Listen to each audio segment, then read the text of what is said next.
রাজীব কুমারকে রাজ্যসভায় প্রার্থী করেছে তৃণমূল কংগ্রেস। এবার এই নিয়ে প্রতিক্রিয়া দিলেন শুভেন্দু অধিকারী। তিনি বলেন, এটা পুরস্কৃত করলো তৃণমূল কংগ্রেস সারদার জন্য। আর কি বললেন বিরোধী দলনেতা, শোনাবো আপনাদের। দেরি হয়ে যাবে এখন একটা জিনিস, এখন রাজীব কুমার মানিকা গুরুস্বামী কি কোনোভাবে পুরস্কৃত বিশেষভাবে তৃণমূল দ্বারা?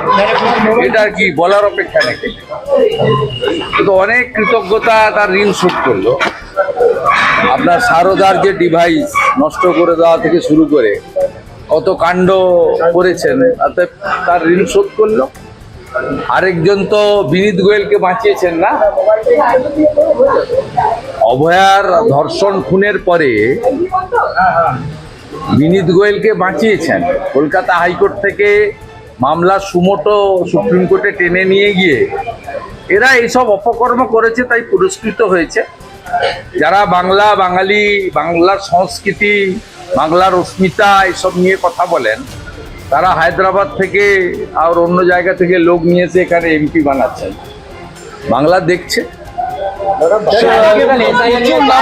আগেই বলেছিলাম মুসলমানরা তেজপাতা।